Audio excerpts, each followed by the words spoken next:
Bismillahirrahmanirrahim. Assalamualaikum warahmatullahi wabarakatuh. Selamat datang di channel Sahabat Luar Biasa. Channelnya orang-orang luar biasa.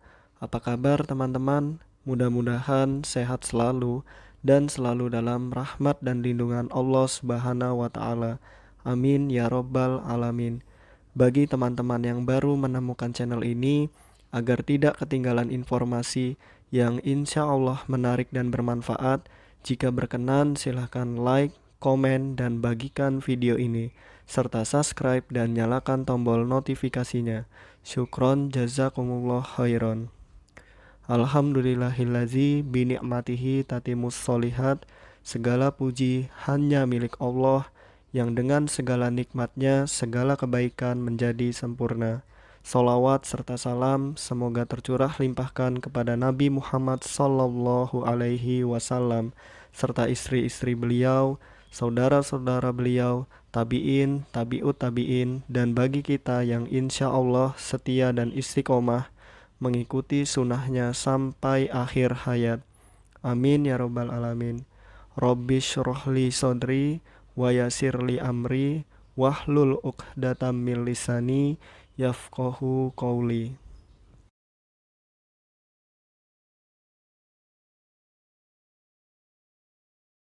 Baik teman-teman, kita akan membahas materi lagi terkait dengan tuli, yaitu metode.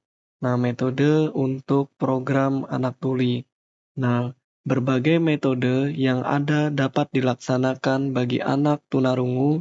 Tidak ada metode yang paling benar dan paling salah, karena setiap metode itu ada sisi kelebihannya dan ada sisi kekurangannya, dan cocok-cocokan bagi setiap anak ya teman-teman. Bisa jadi anak yang A cocok dengan metode maternal reflektif, bisa jadi anak yang B cocok dengan metode Rochester.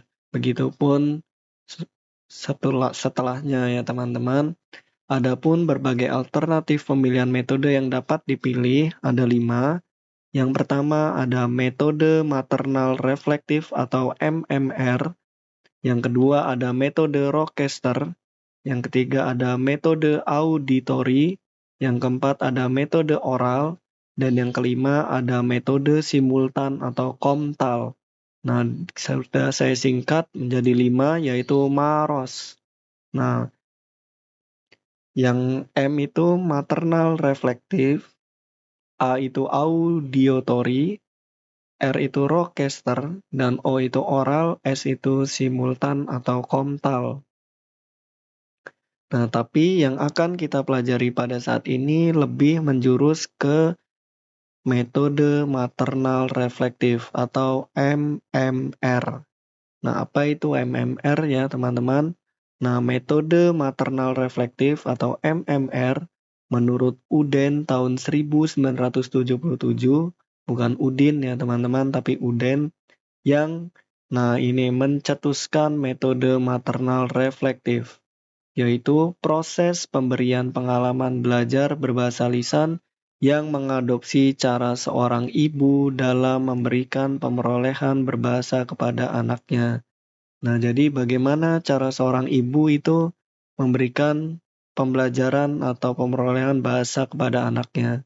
Jadi, secara garis besar, kegiatan pembelajaran dengan menggunakan metode ini terdiri atas kegiatan percakapan, termasuk di dalamnya menyimak, membaca, dan menulis, yang dikemas secara terpadu dan utuh. Adapun prinsip MMR, prinsip dari metode maternal reflektif ada 5. Yang pertama, percakapan harus terjadi sedini mungkin, sebelum anak berbahasa sepatah kata pun. Yang kedua, lingkungan yang mengajak bercakap, kapan saja, di mana saja, tentang apa saja. Lalu yang ketiga, percakapan bertolak dari pengalaman bersama, baik itu dari pengalaman ibu, orang tua, guru, ataupun teman. Lalu yang keempat, percakapan dengan moto, apa yang ingin kau katakan, katakanlah begini. Nah, ini motonya ya teman-teman, apa yang ingin kau katakan, katakanlah begini. Lalu yang kelima, percakapan berlangsung dengan metode tangkap dan peran ganda. Nah, di sini sudah saya singkat agar ingat, dini adalah percakapan harus terjadi sedini mungkin. Kapan adalah percakapan, kita bercakap kapan saja, di mana saja, tentang apa saja. Yang penting bercakap denganmu. Nah, gitu ya teman-teman. Lalu yang ketiga, pengalaman. Nah, pengalaman baik pengalaman bersama ibu, orang tua, guru, atau teman. Lalu begini maksudnya adalah motonya, yaitu apa yang ingin kau katakan, katakanlah begini. Nah, jangan dipendam ya teman-teman, katakan saja. Oke, lalu TPG. TPG itu metode tangkap dan peran ganda. Oke, mudah-mudahan dapat diingat prinsip dari MMR, metode maternal reflektif. Lalu, menentukan titik tolak percakapan dalam pendekatan MMR. Ada 4, yang pertama berawal dari siswa, yang kedua spontan, yang ketiga aktual, dan yang keempat dialami bersama. Di sini sudah saya singkat agar ingat siswa, spontan, aktual bersama, yaitu berawal dari siswa, spontan, aktual, dan dialami bersama. Lalu, adapun proses kegiatan MMR dibagi menjadi 3, yaitu ada percakapan dari hati ke hati. Nah, ini disebut dengan perdati. Yang kedua, percakapan membaca ideo visual atau percami. Dan yang ketiga, percakapan linguistik atau percali. Nah, jadi ada timili, perdati, percami, percali. Seperti itu ya teman-teman, perdati ini dari hati ke hati. Wah, ini curhat nih ya teman-teman. Lalu ideovisual, lalu ada linguistik. Ingat-ingat teman-teman, proses kegiatan itu terbagi menjadi 3, timili, perdati, percami, dan percali. Lalu, ciri-ciri pembelajaran dengan menggunakan metode maternal reflektif. Ada 7. Yang pertama, melaksanakan percakapan yang sewajarnya. Yang kedua, metode tangkap, tanggap, peran ganda, TPG tadi ya teman-teman. Lalu, ungkapan anak streetmis mungkin. Yang keempat, mengikuti cara-cara anak mendengar menguasai bahasa ibu. Yang kelima, bertitik tolak pada minat dan kebutuhan komunikasi anak. Yang keenam, menyajikan bahasa sewajar mungkin, baik reseptif maupun ekspresif. Yang ketujuh, menuntun anak secara bertahap dapat menemukan sendiri aturan atau bentuk bahasa melalui refleksi terhadap segala pengalaman berbahasa. Lalu, jadi dapat disimpulkan bahwa MMR merupakan metode pembelajaran bahasa. Nah, metode pembelajaran bahasa bagi anak tunarungu yang menirukan cara seorang ibu mengajarkan bahasa kepada anaknya yang belum berbahasa sampai anak mampu berbahasa dengan merefleksikan bahasa yang dimiliki melalui kegiatan percakapan. Contohnya, misalnya suara ocehan anak mam, mam. Nah, ibu menangkap dan membahasakan maksudnya anak, oh Dede mau makan. Nah, gitu ya. Jadi kita luruskan yang masih bengkok-bengkok itu. Seperti itu. Misalnya Dede mau makan apa? Oh, Dede mau makan roti ya. Nah, jangan makan terserah ya. Itu perempuan biasanya. Nah, jadi kita meluruskan ucapan anak yang belum lurus atau belum betul ya teman-teman, kita bantu betulkan seperti itu. Jadi berdasarkan contoh tersebut, terlihat bahwa ibu menangkap maksud anak dan merefleksikannya berulang-ulang bahasa yang diungkapkan oleh anak. Seperti itu. Lalu tahap-tahap pembelajaran MMR. Kita bahas dulu terkait dengan perdati. Percakapan dari hati ke hati. Seperti itu ya teman-teman. Nah, merupakan percakapan yang berlangsung secara spontan dalam suasana santai, rileks, dan terjadi intersubjektivitas. Nah, dua hati memikirkan objek yang sama. Romantis sekali ya teman-teman. Lalu, ciri-ciri perdati ada 9. Yang pertama, moto. Nah, motonya itu sekali lagi, apa yang ingin kau katakan, katakan begini. Lalu spontan dalam dialog. Lalu yang ketiga, menggunakan bahasa sehari-hari. Yang keempat, menggunakan berbagai bentuk bahasa. Yang kelima, situasi bebas, mengembangkan empati. Yang keenam, mengembangkan fleksibilitas bahasa. Yang ketujuh, mengembangkan tangkap dan peran ganda. Yang kedelapan, guru dan anak menjadi teman. Nah, menjadi teman bicara yang setara kedudukannya. Jangan sampai guru merasa lebih tinggi kedudukannya ya teman-teman. Meskipun seorang murid harus menganggap guru itu lebih tinggi dari muridnya. Lalu dapat dilakukan di mana saja, kapan saja, dan dengan siapa saja. Seperti itu ya teman-teman.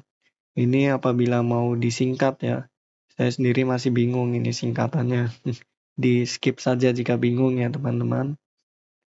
Nah, lalu perdati ini terbagi menjadi dua. Ada perdati bebas murni atau prasekolah sampai SD dan perdati melanjutkan informasi. Nah, kita bahas yang perdati bebas atau murni dulu untuk usia prasekolah sampai SD. Nah, ungkapan anak sendiri yang disampaikan secara langsung, secara spontan dalam situasi yang dialami bersama. Percakapan ini berlangsung di tingkat prasekolah sampai kelas rendah, kelas dasar rendah.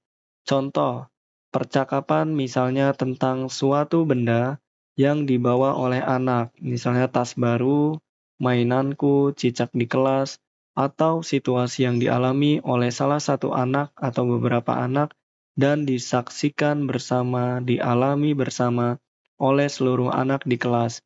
Misalnya Ani jatuh, kaki luka, baju basah. Nah, adapun perdati melanjutkan informasi ini untuk SMA LB sampai dengan D4 atau S1 ya teman-teman. Ini untuk usia tinggi, dewasa. Terjadi di kelas-kelas tinggi SMA LB sampai dengan D4. Nah, biasanya percakapan lebih kepada penyampaian informasi tentang suatu kejadian yang aktual yang bersifat pengetahuan umum. Misalnya percakapan tentang kemacetan, kecelakaan lalu lintas, gunung meletus. Nah, dalam percakapan ini, informasi yang diperoleh tidak dialami bersama oleh anak lainnya, hanya dialami oleh salah seorang lalu disampaikan dalam kelas. Itu bedanya ya teman-teman, jika perdati bebas dan murni itu dialami oleh semua anak. Nah, apabila melanjutkan informasi ini tidak dialami oleh semua anak. Jadi, perdati terbagi menjadi dua, bebas murni dan melanjutkan informasi. Dan lalu ada langkah-langkah perdati, ada 4. Yang pertama, kita tempat duduk diatur membentuk setengah lingkaran tapal kuda. Lalu yang kedua, pola gilir dalam berbicara, guru melakukan peran tangkap ganda. Yang ketiga, penulisan visualisasi merupakan lambang tulis dari ucapan dengan memperhatikan siapa berkata apa. Tulisan harus jelas dan memperhatikan EYD. Yang ketiga, menggunakan balon bicara bagi peserta didik pemula.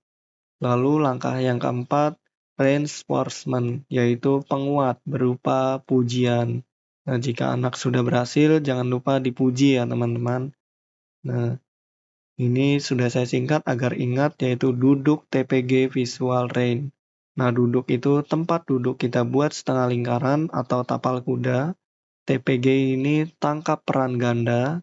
Visual yaitu penulisan visual. Lalu reinforcement atau penguatan. Nah, lalu kita masuk ke yang kedua, yaitu percami. Nah, bukan percumi ya, apalagi percuma, tidak. Tapi percami. Berasal dari kata ide yang artinya ide, gagasan, pikiran. Sedangkan visual artinya ditangkap melalui penglihatan. Secara bahasa, nah percami ini ideovisual ya, dapat diartikan membaca gagasan, pikiran, atau ide sendiri yang ditangkap secara visual. menurut Bunawan dan Yuwati tahun 2000, mengungkapkan membaca ide visual adalah membaca pikiran atau gagasan atau ide sendiri yang dituangkan dalam bentuk tulisan atau grafis sehingga dapat ditangkap secara visual. Nah, dalam tahap audiovisual, peserta didik dilatih memahami bacaan secara global intuitif. Jadi, bukan mengenal huruf, tetapi mengenal tulisan kata, kelompok kata, atau kalimat yang maknanya dipahami secara global intuitif. Nah, ciri dari percami itu ada 4. Yang pertama, adanya lambang tulis berisi pengalaman anak yang aktual, hasil perdati berupa kata, kalimat, bacaan dengan ciri-ciri bacaan, yaitu menggunakan bahasa sehari-hari, bentuk kalimat langsung, diberi ilustrasi gambar untuk memperjelas makna. Yang kedua, terbimbingnya anak mengadakan identifikasi langsung dengan mencari jawaban atas bacaan dari yang tersurat dalam bacaan. Yang ketiga, terbimbingnya anak mengadakan identifikasi tak langsung dengan mencari jawaban atas bacaan dari yang tersirat. Yang keempat, percakapan tentang isi bacaan yang lebih dikontrol oleh guru, mengarah pada pemahaman. Jadi ada lambang, identifikasi langsung, atau identifikasi tidak langsung, dan kontrol guru. Nah, ciri khas kegiatan percami adalah adanya bahan bacaan sehingga guru dituntut untuk membuat bacaan. Nah, adapun petunjuk menyusun bacaan atau deposit. Nah, bacaan harus disusun berdasarkan visualisasi percakapan. Yang kedua, menggunakan bahasa sehari-hari yang mudah dipahami. Yang ketiga, urutan bacaannya tidak harus sama dengan visualisasi percakapan. Lalu, kalimat dalam bacaan berupa kalimat langsung dan tidak langsung. Lalu yang kelima, sebaiknya bacaan itu harus memuat kosakata baru. Yang keenam, bacaan disusun menggunakan kaidah bahasa baku. Yang ketujuh, bacaan harus disertai dengan ilustrasi gambar yang sesuai dengan bacaan. Yang kedelapan, kelas TK3, panjang kalimat bacaan setara 12-15 kalimat dan nama orang sudah memakai huruf besar. Nah, di sini perbedaan identifikasi langsung dan identifikasi tidak langsung. Nah, identifikasi langsung, jawaban ada di dalam kalimat. Misalnya, menghubungkan atau menyamakan jawaban yang diungkap secara lisan dengan lambang tulis yang ada dalam teks bacaan hari itu. Contoh, gurunya bertanya, "Siapa yang membawa bola?" Lalu anak menjawab, "Ani membawa bola." Lalu guru memberikan tugas, "Coba tunjukkan mana tulisan Ani membawa bola." Kemudian menugaskan lagi, "Tunjukkan mana tulisan Ani, mana tulisan bola Ani." Lalu anak mencari kalimat atau kata-kata tersebut di atas dalam teks bacaan sambil mencoba mengucapkan kalimat atau kata tersebut. Kemudian menunjukkan Ani, bola Ani. Nah, itu identifikasi langsung ya teman-teman. Apabila identifikasi tidak langsung, itu jawaban tidak ada di dalam kalimat. Jadi, anak memberikan jawaban atas pertanyaan bacaan dengan kata-kata sendiri. Nah, kelompok kata atau kalimat yang artinya atau isinya sama dengan kata atau kelompok kata, kalimat dalam bacaan, atau sebaliknya, guru menanyakan dengan kata-kata atau kalimat lain atau yang berlawanan dengan isi bacaan, kemudian anak mencari jawabannya dalam bacaan. Contohnya, kalimat dalam bacaan berbunyi, "Saya ikut ibu ke pasar." Nah, pertanyaan dari guru, "Siapa yang bersama ibu pergi ke pasar?" Coba tunjukkan kalimatnya dalam bacaan. Seperti itu ya, teman-teman. Nah, lalu identifikasi langsung jawaban ada di dalam kalimat masih melanjutkan. Nah, kegiatan identifikasi langsung itu ada 5. Yang pertama, menyamakan ucapan dengan tulisan. Nah, ini ucapan dengan tulisan, lalu ucapan dengan gambar, lalu ucapan dengan benda sebenarnya, lalu tulisan dengan tulisan, lalu ucapan dengan ucapan. Ingat ya teman-teman, 1 sampai 3 ucapan. Yang pertama dengan tulisan, lalu dengan gambar, lalu dengan benda, lalu tulisan dengan tulisan, lalu ucapan dengan ucapan. Lalu identifikasi tidak langsung, langkah-langkah dalam melakukan percakapan membaca audiovisual, tetapi bacaan seharusnya sudah siap di papan tulis dengan tulisan yang didaktis dan rapi sebelum anak masuk kelas. Kemudian melakukan langkah-langkah percami sebagai berikut. Ada 6 langkah. Yang pertama, anak-anak memperhatikan kalimat demi kalimat yang ditunjukkan oleh guru. Yang kedua, anak-anak menirukan atau membaca kalimat tersebut. Yang ketiga, guru mengartikan atau mengolah per kalimat supaya anak paham maksud per kalimat. Yang keempat, pengolahan bisa dilakukan dengan peragaan, bertanya, provokasi, atau bisa juga menggantikan kata ganti sinonim atau antonim. 5. Mendramatisasi isi bacaan. Yang keenam, memberikan lengkung frase atau kelompok aksen. Nah, di sini sudah saya singkat agar ingat. 6. Perhatikan, tiru, arti, olah, drama, lengkung. Perhatikan adalah memperhatikan kalimat demi kalimat yang ditunjukkan oleh guru. Tiru adalah anak menirukan atau membaca kalimat tersebut. Lalu yang ketiga arti, yaitu guru mengartikan atau mengolah per kalimat supaya anak paham maksud kalimat. Lalu drama, lalu olah, yaitu pengolahan bisa dilakukan dengan peragaan, bertanya atau provokasi, atau menggunakan kata ganti sinonim atau antonim. Lalu yang kelima, mendramatisasi isi bacaan. Lalu yang keenam, lengkung, yaitu memberikan lengkung frase atau kelompok aksen. Nah, kita masuk ke percali. Nah, bukan percalo ya, teman-teman. Percali adalah kegiatan refleksi terhadap kebahasaan yang telah digunakan dengan mempercakapkan bacaan-bacaan hasil percakapan atau bacaan lain yang telah dipelajarinya. Melalui percakapan linguistik ini diharapkan anak menyadari dan menemukan sendiri bentuk-bentuk atau kaidah bahasa yang berlaku seperti adanya tata bentukan, tata kalimat atau jabatan kata, atau kalimat dan cara penulisan kata atau kalimat. Hasil percakapan ini dicatat dan merupakan growing grammars, sehingga dapat memberikan gambaran tentang perkembangan kemampuan tata bahasa anak, serta petunjuk bagi guru di kelas berikutnya. Nah, ini timili ya teman-teman, sudah saya singkat. Nah, perdati, percami, percali. Nah, jika perdati itu dua hati memikirkan objek yang sama, nah percami atau audiovisual yaitu ide atau gagasan sendiri yang dituangkan dalam bentuk teks bacaan, dan percali yaitu mempercakapkan bacaan-bacaan hasil percakapan. Timili ya teman-teman. Perdati, percami, percali. Nah, di sini perbedaannya ya teman-teman.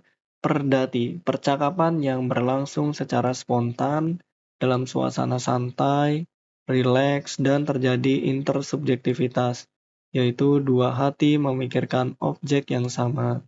Lalu percami, tahap membaca ide atau gagasan sendiri yang dituangkan dalam bentuk teks bacaan sehingga peserta didik dilatih untuk memahami bacaan secara global intuitif. Lalu peserta didik tidak hanya belajar memahami isi bacaan secara global intuitif, tetapi sekaligus juga belajar mengenai lambang tulis secara global sedini mungkin.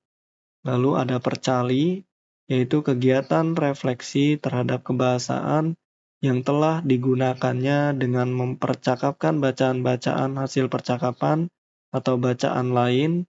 Diharapkan anak menyadari dan menemukan sendiri bentuk-bentuk atau kaidah bahasa yang berlaku, seperti adanya tata bentukan, tata kalimat, atau jabatan kata dalam kalimat, dan cara penulisan kata atau kalimat. Hasil percakapan ini dicatat dan merupakan growing grammar sehingga dapat memberikan gambaran tentang perkembangan kemampuan tata bahasa anak serta petunjuk bagi guru di kelas berikutnya. Nah, adapun tahapan dari MMR yaitu ada 3 tahap. Yang pertama percakapan, yang kedua visual, yang ketiga pembuatan deposit, yaitu cakap visit, percakapan, visual, deposit. Nah, adapun sikap wicara dalam percakapan yang harus diperhatikan dalam pembelajaran MMR ada 3. Yang pertama, tatap wajah. Nah, saling mendengarkan dan saling bergantian dalam berbicara. Yang kedua, timbal balik, terjadi komunikasi dua arah. Yang ketiga, santai, terbuka dan ramah. Jangan tegang ya teman-teman. Tatap balik santai, tatap wajah, timbal balik, dan santai. Mampu menerapkan model pengajaran bahasa dengan metode maternal reflektif. Nah, kepada anak tunarungu biasanya ketika pertama masuk sekolah belum bisa diajak berkomunikasi secara verbal. Baik teman-teman, mungkin itu saja yang dapat saya bagikan. Apabila ada kebenaran, pastikan itu datangnya dari Allah Subhanahu wa Ta'ala, dan apabila ada kesalahan, pastikan itu datangnya dari saya. Maka, apabila ada kebenaran, mohon doakan kebaikan, dan apabila ada kesalahan, mohon dimaafkan dan diingatkan. Syukron, jazakumullah khairan.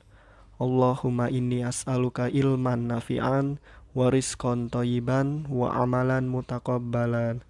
Subhanakallahumma wa bihamdika asyhadu an la ilaha illa anta astaghfiruka wa atubu ilaik. Wassalamualaikum warahmatullahi wabarakatuh.